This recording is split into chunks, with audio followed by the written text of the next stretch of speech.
오늘은 고린도 후서의 특징 11번째 시간으로 말씀을 같이 배우도록 하겠습니다. 첫 번째는 예수 그리스도의 은혜라고 하는 제목을 달아보았습니다. 예수 그리스도의 은혜, 고린도 후서 8장 9절 말씀을 같이 한번 읽어보겠습니다. 고린도 후서 8장 9절 같이 읽겠습니다. 시작.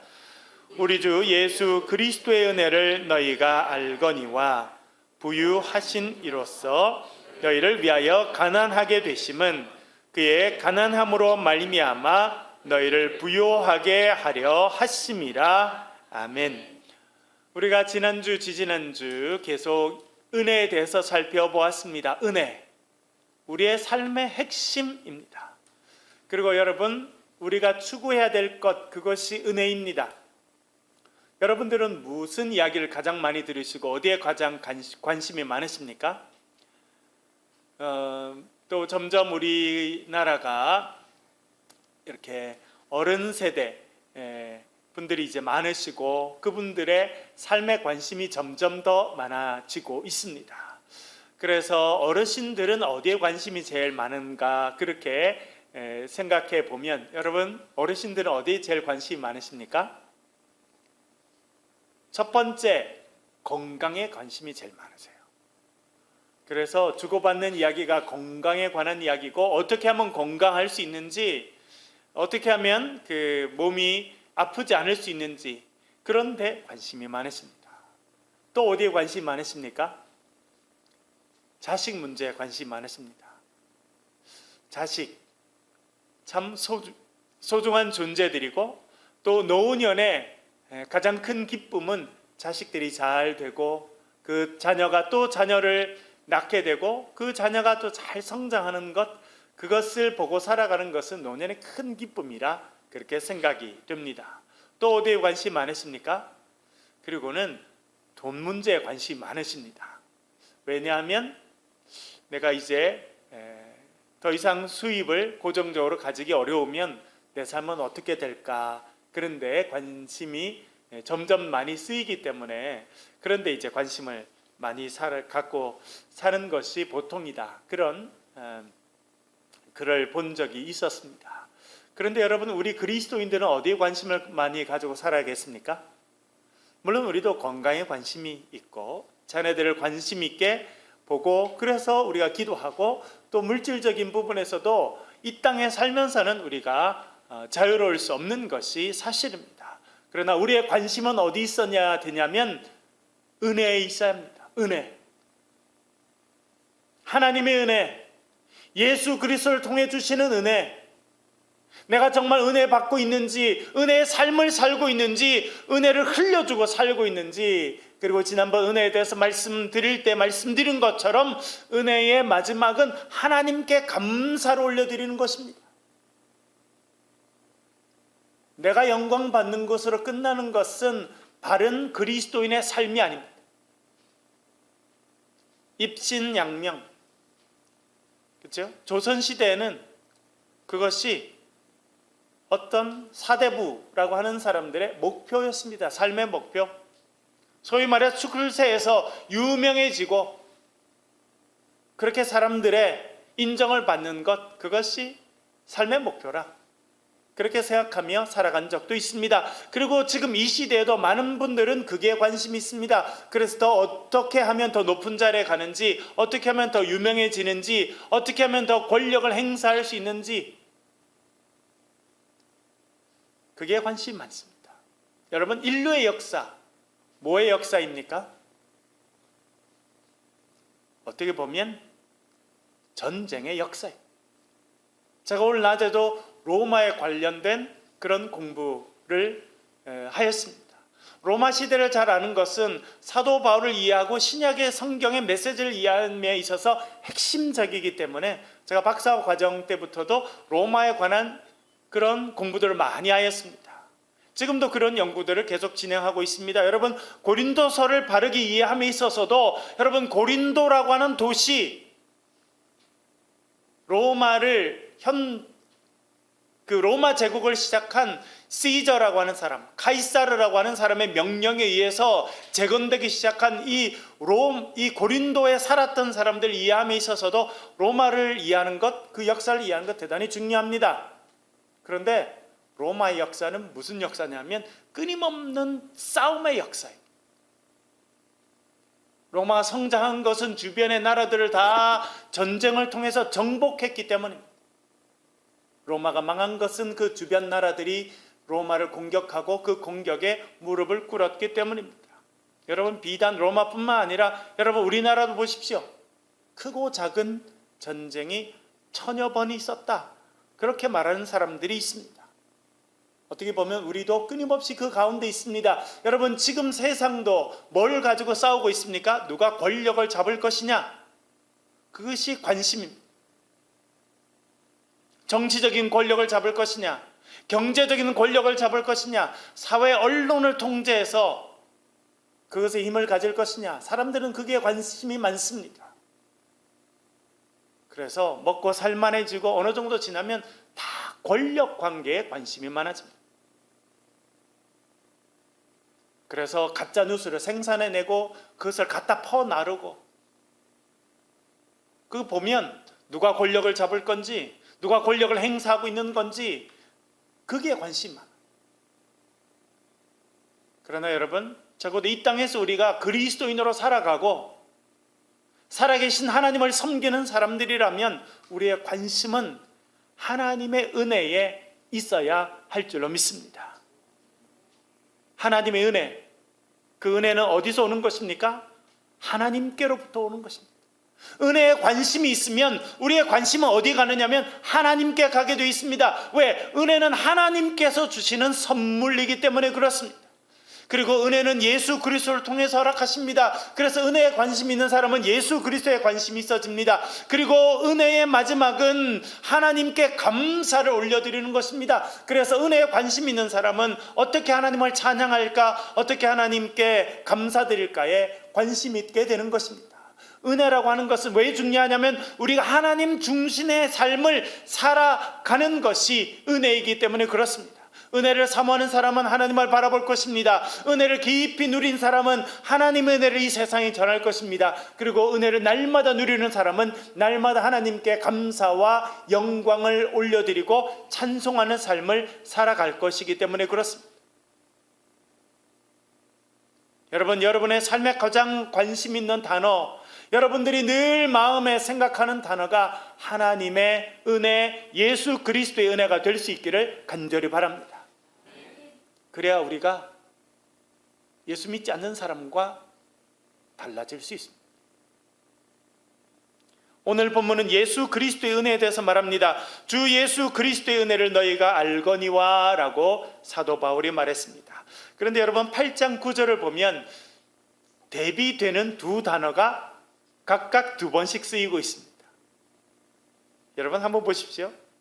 대비되는 두 단어가 2번씩 쓰이고 있습니다. 그것이 무엇입니까?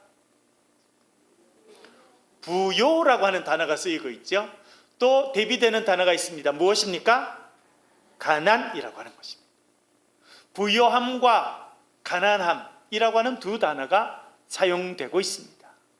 그런데 이것이 참 기가 막히게 적혔습니다. 제가 한번 읽어볼 테니까 여러분 자세히 한번 들어보십시오. 우리 주 예수 그리스도의 은혜를 너희가 알거니와 부요하신 이로써 너희를 위하여 가난하게 되심은 그의 가난함으로 말미암아 너희를 부요하게 하려 하심이라. 이것이 뭐라는 겁니까? 그것이 예수 그리스도의 은혜라는 것입니다. 첫 번째, 부요하신 이로써 라고 말하고 있습니다. 여러분, 예수 그리스도, 그분은 어떤 분이라고 말해주고 있습니까? 부요하신 분이라는 것입니다. 왜 예수 그리스도는 부요하신 분이십니까? 예수 그리스도는 그분 자체가 하나님과 같은 분이시기 때문에 그렇습니다. 우리가 믿고 고백하는 것이 있습니다. 그것은 성부 하나님, 성자 하나님, 성령 하나님, 삼위의 하나님은 동등하신 하나님이다 라고 하는 것입니다. 저희들이 신학교 다닐 때 재밌는 과목이 있었는데 그건 뭐냐면 목회 실습이라는 과목이었습니다. 목회 실습.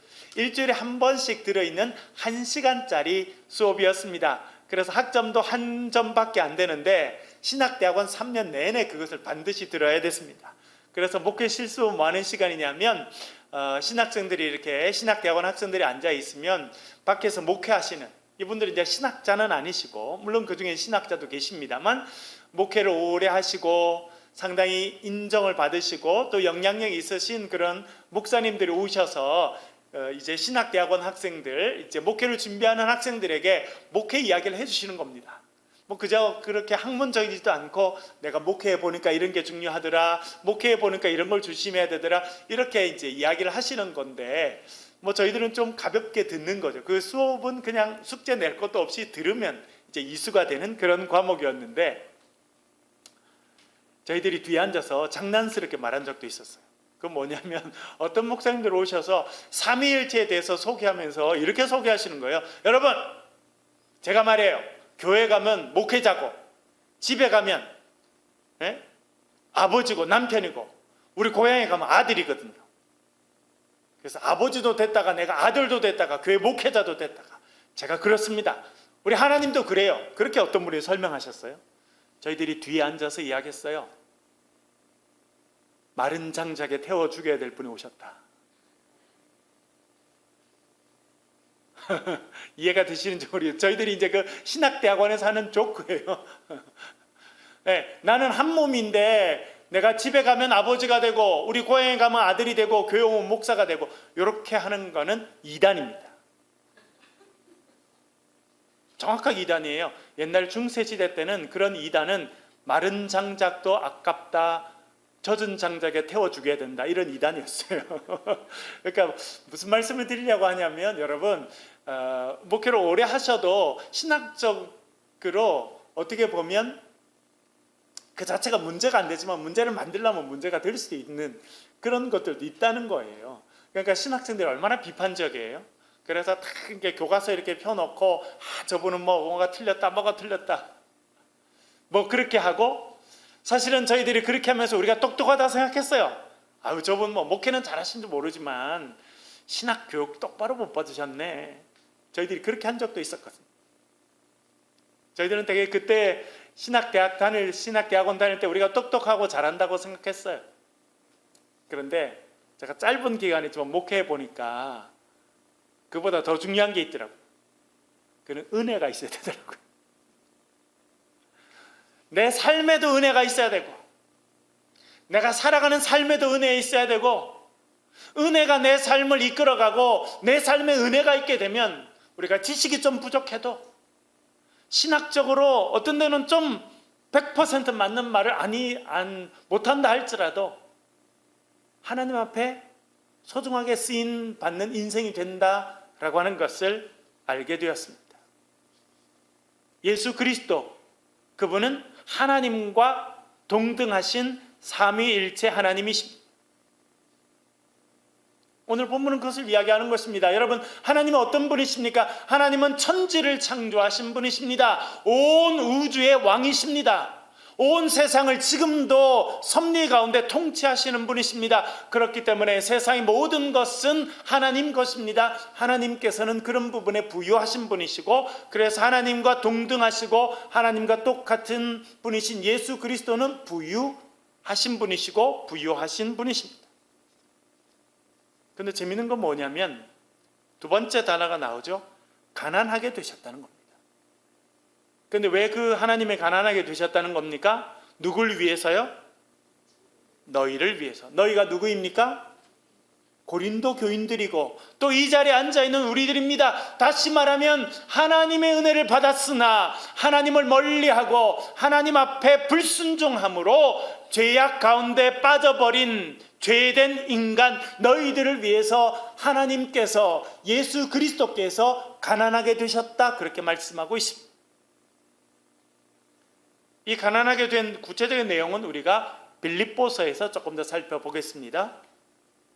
사도 바울이 말합니다. 예수님은 부유하신 분이십니다. 그러나 너희를 위해서, 우리를 위해서 가난하게 되셨습니다.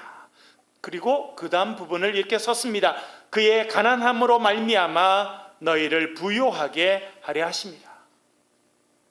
재밌죠, 여러분? 예수님께서 스스로 가난해지셨습니다. 우리를 위해서 가난해지셨습니다. 그런데 예수님께서 가난해지시자 어떤 일이 생겼다는 것입니까? 우리가 부요하게 되었다는 것입니다.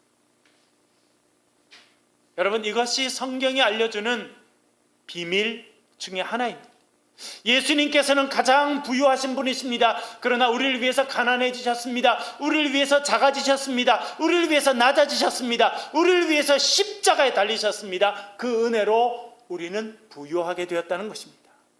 우리는 자유롭게 되었다는 것입니다. 우리가 구원의 은혜를 받는 주의 백성이 되었다, 그렇게 말씀해 주고 있습니다. 그것이 예수 그리스도의 은혜라 말씀하고 있습니다. 제가 결혼하고 얼마 안 됐는데 어느 목사님을 만나게 됐습니다. 그 목사님께서 저희 집에 오셔서 저를 만나셨는데 저보고 뭐라 그러시냐면, 천 목사님, 이제 결혼했잖아요. 조금 있으면 애도 생길 거거든요. 그런데 애를 낳아서 길러보면 하나님의 마음을 더 알게 될 거라는 거예요. 그리고 제가 부족하지만 하나님께서 저에게 아이들을 주셔서 부족한 아빠지만 아빠 노릇을 지금까지 하고 있는데, 가끔 생각하면 내 신혼 때 오셔서 말씀하셨던 그 목사님의 말씀이 참 맞다, 그런 생각을 해보게 됩니다. 내가 누리는 은혜는, 내가 누리는 부요함은 어찌 보면 우리 부모님들께서 스스로 가난해지셨기 때문에 아닌가, 그런 생각을 해볼 때가 있습니다. 제가 유학을 갔는데 한 번은 제 아내가 그 마켓에 가서 굴비를 사왔어요. 조그만한 굴비. 이렇게 굴비 한국에서 만들어서 미국에도 갖다 팔거든요. 그래서 그게 상당히 비싸요. 그래서 굴비를 사왔는데 저희 애 둘이 조그만 아이들인데 2마리를 구웠어요. 조그만한 굴비를 2마리를 구웠어요. 그래서 애들이 밥을 푸면 제가 젓가락으로 이렇게 살을 잘 발라서 이렇게 올려주고 그래서 애들이 잘 먹더라고요. 제가 굴비를 잘 먹을까요? 못 먹을까요? 생선을 잘 먹을까요? 못 먹을까요? 저는 어릴 때 생선 없이 하루를 넘어간 날이 없을 만큼 생선을 많이 먹고 지냈는데, 유학 가서 그 비싼 굴비를 2마리를 구웠어요. 그러면 다 살을 발라서 애들한테 주고 저는 뭘 먹었을까요? 네, 대가리라고 그러죠. 네, 딱 그게 정확한 말이에요. 머리, 생선 머리라고 안 되고 생선은 대가리라고 해야 되거든요. 그러면서 제가 저희 부모님 생각이 많이 났어요. 우리 부모님도 생선 꼬리를 드시고 대가리 부분을 드시고 가운데 살 많은 거는 저에게 주시더라고요. 여러분, 그래서 그런 이야기가 있잖아요. 어느 집에, 가난한 집에 엄마가 아들을 키우는데 생선 살은 다 아들에게 발라가지고 엄마는 매일 생선 대가리만 먹고, 그래서 엄마 이게 생선 살도 뭐 드시지 왜 대가리만 먹냐 그랬더니 엄마가, 야, 나는 생선 대가리를 좋아한다, 그랬다는 거예요. 그래서 그 아들이 커서 돈을 많이 벌어서 뭘 사왔다는 겁니까? 여러분 들어보셨죠?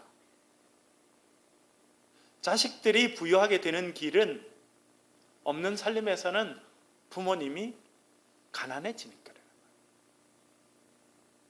예수님, 그분은 원래 부유하신 분이십니다. 원래 존귀하신 분이십니다.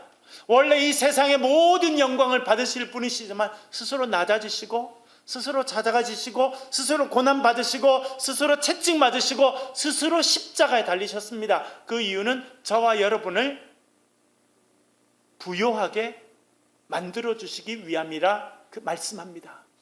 그것이 은혜라는 것입니다. 여러분, 저와 여러분이 오늘 이 저녁에 교회에 와서 예배드리고 오늘 또 온라인으로 말씀을 배우고 따뜻한 이 추운 날에 이 따뜻한 집에서 지낼 수 있는 것은 누군가 우리를 위해서 스스로 가난해지셨기 때문이다. 누군가 누릴 수 있는 그 부요함과 편안함을 희생한 결과라고 하는 것을 우리가 기억하고 살아갈 필요가 있습니다. 그래서 우리의 삶에 예수 그리스도를 통한 은혜, 우리의 부모님을 통한 은혜, 그리고 심지어는 우리를 알지 못하는 누군가가 우리를 위해서 목숨을 바치고 편안함을 희생한 결과로 우리가 그 은혜를 누리고 있다고 하는 것을 기억하고 살아갈 필요가 있습니다. 저는 이 캠퍼스에 들어올 때마다 그런 생각이 듭니다. 제가 자주 말씀드렸습니다만,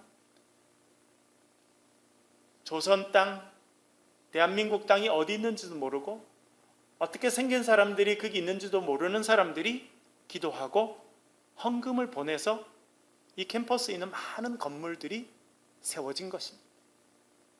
그렇죠, 여러분? 우리가 이 건물 안에 와서 예배를 드리는 자체로 우리는 그 은혜를 누리고 살고 있습니다. 빌립보서 2장 5절부터 8절 말씀을 같이 오늘 이 부요와 가난에 관한 이야기를 생각하면서 한번 읽어보겠습니다. 읽겠습니다. 시작. 너희 안에 이 마음을 품으라. 곧 그리스도 예수의 마음이니 그는 근본 하나님의 본체시나 하나님과 동등됨을 취할 것으로 여기지 아니하시고 오히려 자기를 비워 종의 형체를 가지사 사람들과 같이 되셨고 사람의 모양으로 나타나사 자기를 낮추시고 죽기까지 복종하셨으니 곧 십자가에 죽으심이라. 아멘. 너희 안에 이 마음을 품으라. 곧 그리스도 예수의 마음이니. 우리의 삶에 품어야 될 것, 우리가 사모해야 될 것을 분명히 알려줍니다. 그것은 무엇이라는 겁니까? 예수 그리스도의 마음을 품고 예수 그리스도를 바라보고 예수 그리스도를 닮기 위해 살아가라. 그렇게 말씀하고 있습니다. 그러면 그 예수 그리스도는 어떤 분이시냐? 그는 근본 하나님의 본체시나. 말씀드린 것처럼 성부, 성자, 성령 하나님 세 분의 하나님은 모든 부분에 차별이 없는 한 분이신 하나님이시며, 그리고 그분은 그분들의 영광과 권능에 있어서 전혀 차별이 없는 분이십니다. 예수 그리스도, 그분은 아들 하나님이시지만 성부 하나님과 모든 면에서 동등하신 분이십니다. 그러나 그분이 어떻게 하셨다는 것입니까? 그는 근본 하나님의 본체시나 하나님과 동등됨을 취할 것으로 여기지 아니하시고 오히려 자기를 비워 종의 형체를 가지사. 여기서 가장 중요한 단어는 비우다라고 하는 단어입니다. 헬라 말로는 케노시스라고 합니다. 그래서 케노시스 기독론이라고 하는 그런 단어가 있습니다. 케노시스, 비운다고 하는 뜻입니다. 스스로가 낮아진다는 뜻입니다. 자신의 권리를 주장하지 않고 하나님의 의지에, 하나님의 뜻에 전적으로 복종하는 것, 그것을 케노시스라고 합니다. 케노시스라고 하는 것은 비운다, 내려놓는다, 그런 의미를 가지고 있습니다. 예수님, 아들이신 하나님, 성부, 성자 하나님께서 결정하신 것은 무엇이냐면 성부 하나님의 뜻에 전적으로 순종하기로 결정하셨다는 것입니다. 그래서 성부, 성자 하나님의 뜻과 성자 하나님의 평안함과 성자 하나님의 부요함은 내려놓으셨다라고 하는 것입니다. 그 결과는 종의 형체를 가지시는 것이었습니다. 사람들과 같이 되는 것이었습니다. 요한복음 1장에 보면 말씀이 육신이 되어 우리 가운데 거하셨다라고 말합니다. 그것을 어려운 말로 성육신이라고 합니다. 거룩한 하나님께서 인간의 몸을 입으셨다라고 하는 것입니다. 그렇게 하나님께서 인간의 몸을 입으신 것도 엄청난 비움이고 엄청난 내려놓음이고 엄청난 은혜입니다. 그러나 그 은혜는 거기서 끝나는 것이 아닙니다. 8절에 이렇게 말합니다. 사람의 모양으로 나타나사 자기를 낮추시고 죽기까지 복종하셨으니 곧 십자가에 죽으십니다. 인간의 몸을 입으셨을 뿐만 아니라 인간이 처할 수 있는 가장 낮은 곳에 예수님께서 내려가셨습니다. 그것은 침뱉음을 당하는 일이었고 옷 벗김을 당하는 일이었고 채찍을 맞는 일이었고 십자가에 달려서 조롱받으며 죽임을 당하시는 자리까지 내려가셨다고 말씀하고 있습니다. 가장 부유하신 분이 예수님이셨습니다. 그러나 스스로 가난하게 되셨습니다. 어디까지 가난하게 되셨느냐? 십자가에 조롱받으시며 하나님 아버지 성부 하나님께 버림받으시는 자리까지 낮아지셨다, 그렇게 말씀해 주고 있습니다. 그 이유는 무엇입니까 여러분? 왜 예수 그리스도는 이렇게 가난해지시고 낮아지셨습니까? 우리를 부요하게 만들기 위함이셨습니다. 우리에게 구원의 역사를 허락해 주시기 위함이었다, 그렇게 말씀하고 있습니다. 그것이 우리가 경험한 은혜다, 사도 바울은 말해주고 있는 것입니다. 사실 예수 그리스도의 낮아지심과 예수 그리스도의 가난해지심, 그리고 예수 그리스도의 가난해지심으로 인해 우리가 부요해질 그 사건에 대해서 이미 이사야 선지자가 말씀하였습니다. 미리 예언하였습니다. 이사야 53장 5절 말씀 같이 한번 읽겠습니다. 이사야 53장 5절 같이 읽겠습니다. 시작. 그가 찔림은 우리의 허물 때문이요 그가 상함은 우리의 죄악 때문이라. 그가 징계를 받음으로 우리는 평화를 누리고 그가 채찍에 맞음으로 우리는 나음을 받았도다. 아멘. 예수님께서 옆구리에 창에 찔리셨습니다. 채찍에 맞으셨습니다. 몸이 상하셨습니다. 그 이유는 우리의 허물과 우리의 죄악 때문이라, 그렇게 말씀하고 있습니다. 그리고 그 뒤는 이렇게 표현합니다. 그가 징계를 받음으로. 징계를 받는다라고 하는 것은 우리가 아까 읽은 고린도후서 8장 9절의 단어를 쓰면 어떤 단어와 연결됩니까? 그가 징계를 받으셨다는 거 하는 것은 어떤 단어와 연결됩니까? 스스로 가난해지셨다. 스스로 채찍 맞으신 이유는, 스스로 징계 받으신 이유는, 스스로 가난해지신 이유는 뭐라는 것입니까? 우리에게 평화를 주시기 위함이라는 것입니다. 우리가 평화를 누리게 하시기 위해서 예수님께서 징계 받으셨다 말씀하십니다. 그가 채찍에 맞음으로, 채찍에 맞는다는 것은 그가 스스로 가난해지셨다는 뜻입니다. 그리고 채찍에 맞으심으로 우리가 어떻게 되었다는 것입니까? 우리가 나음을 받았다. 예수님께 스스로 가난해지셨습니다. 그래서 우리가 부요해질 수 있었습니다. 우리가 징계받고 우리가 채찍 맞아야 됐습니다. 우리가 벌을 받아야 됐지만 그 채찍 맞으신 분이 예수님이십니다. 우리의 죄를 대신 담당하신 분이 예수님이십니다. 그래서 우리는 평화를 누리고 우리는 나음을 입은 존재가 되었다. 우리는 부요함을 누리는 존재가 되었다. 그렇게 말씀해 주고 있습니다. 이 은혜를 저와 여러분이 받으셨음을 오늘도 기억하며 살아가실 수 있기를 간절히 바랍니다. 은혜 받은 자가 해야 될 일은 무엇이겠습니까 여러분? 그 다음 구절에 가서 우리가 한번 살펴보겠습니다. 그 다음 구절, 고린도후서 8장 14절 15절 같이 한번 읽어보겠습니다. 고린도후서 8장 14절 15절 같이 읽겠습니다. 시작. 이제 너희의 넉넉한 것으로 그들의 부족한 것을 보충함은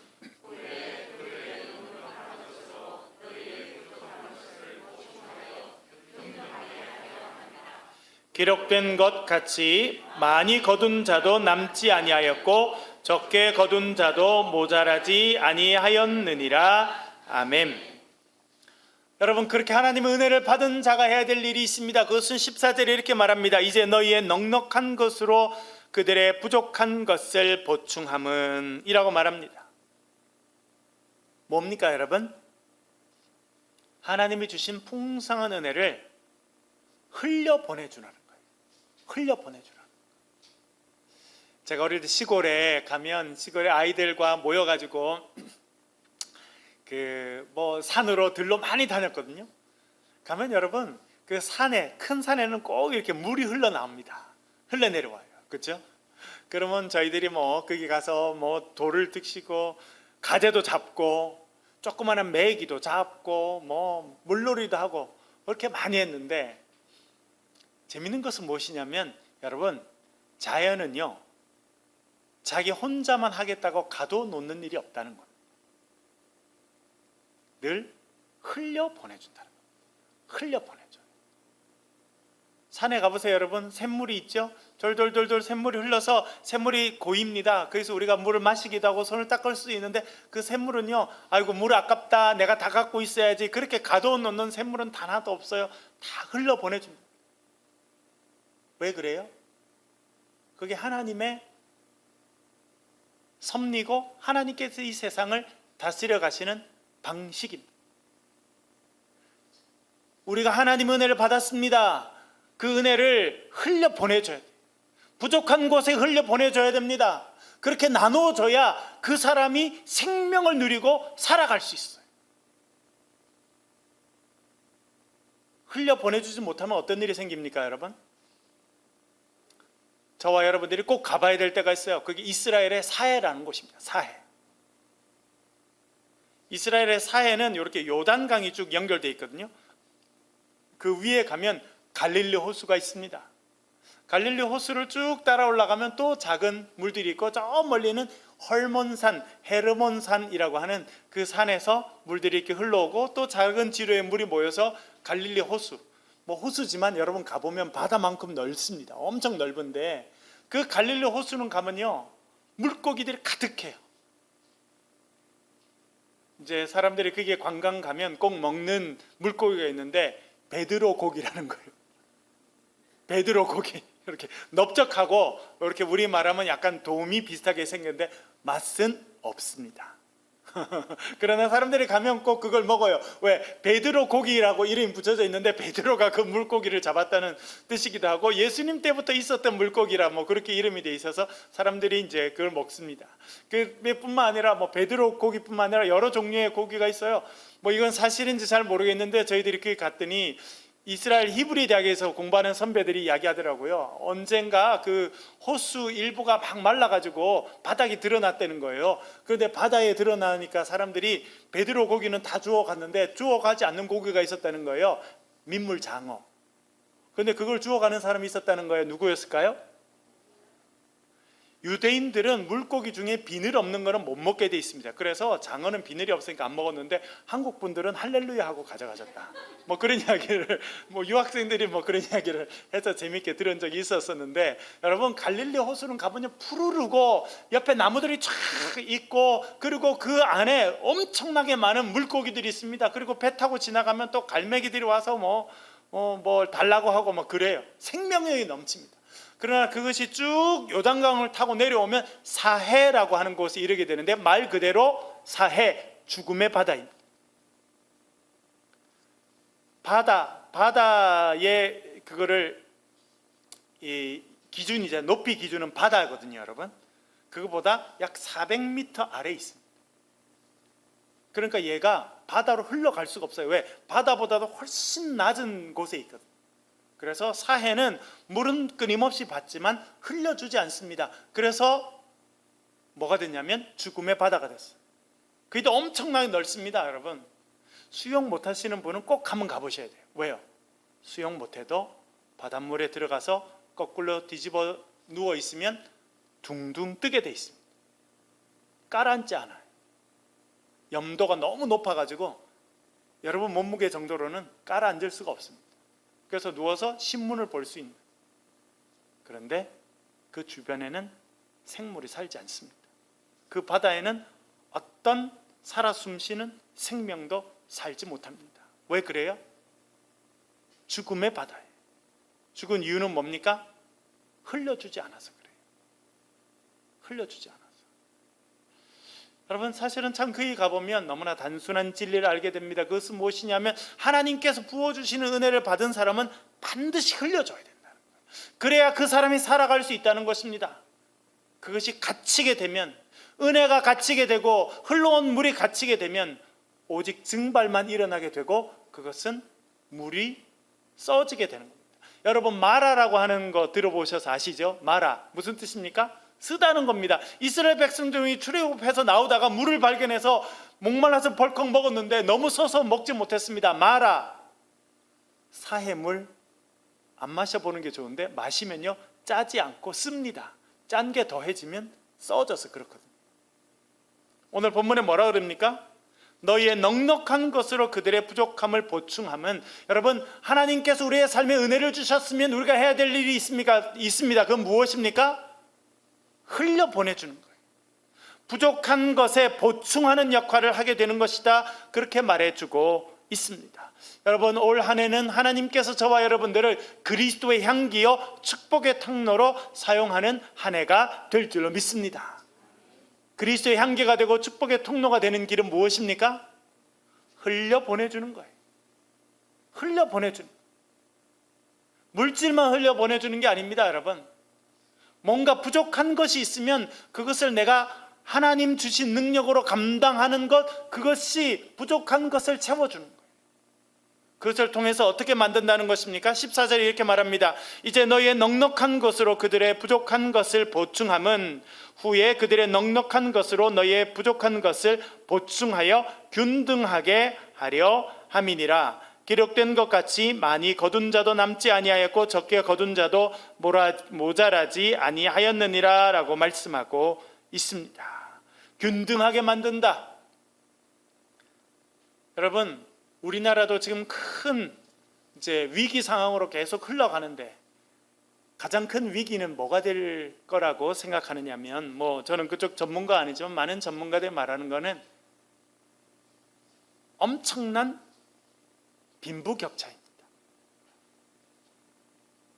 엄청난 빈부격차. 그것이 어떻게 보면 자본주의 사회가 걸어가야 되는 필연적인 길이라. 우리나라도 지금 아파트 집값 이야기를 하지 않습니까, 여러분? 대구도 아파트가 얼마다.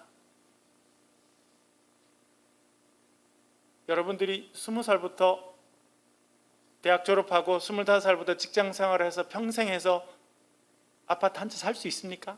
아이를 기르면서? 없습니다. 거의 불가능.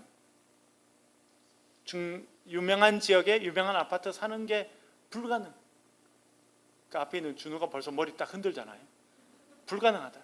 요즘엔 젊은이들이 그렇게 생각하고, 이게 그래서 그거를 포기하는 거잖아요.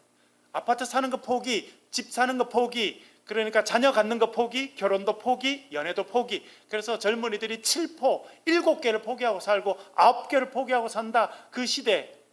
왜 그런 게 나타납니까? 극심한 빈부격차로 계속 간다는 거. 그것이 우리가 사회가 이제 가고 있는 참 어려운 길입니다. 해결할 수 있는 방법이 별로 없습니다. 전체적인 것들은 또 사회를 운영해 가시는 분들이 감당해야 될 것인데, 여러분, 우리가 감당해야 될 것이 있습니다. 그것은 무엇이냐면 하나님께서 우리의 삶에 부어주시는 그 은혜를 누군가에게 흘려보내주는 것이라는 겁니다. 어떤 분은 그래요. 아이고, 이거 나라에서 이것도 좀 똑바로 하지. 우리 교회에서 이것 좀 하지. 목사님이 이것도 좀 하지. 그건 뭐냐면 부족한 게 보인다는 거거든요. 어떤 분들은 부족한 게 보이면 딴 사람 보고 하라 그래요. 그러나 정말 은혜의 사람은 어떻게 하는지 아십니까? 내가 감당하는 거예요. 그 부족한 것을 보게 하신 분도 하나님이시니 내가 그것을 감당하리라. 여러분, 축복의 통로는 딴 게 아닙니다. 그것을 보게 하신 분이 하나님이신 줄 알고 나에게 가져 있는 작은 힘으로, 작은 은혜로 그 부족한 것을 메꿔 가는 그 역할을 하는 사람들이 축복의 통로가 되라는 그런 사람들입니다. 여러분, 하나님께서 우리에게 넉넉한 은혜를 허락해 주셨습니다. 그 하나님께서는 우리에게 더 큰 은혜와 더 놀라운 은혜를 허락하기를 기뻐하시는 분이신 줄로 믿습니다. 여러분, 그 은혜를 흘려보내주는 그런 복된 삶을 살아가시는 저와 여러분 되시길 주의 이름으로 간절히 축원합니다. 우리 한번 기도하겠습니다. 기도하실 때 말씀을 가지고 한번 기도하겠습니다. 하나님, 우리가 예수 그리스도의 은혜를 입었습니다.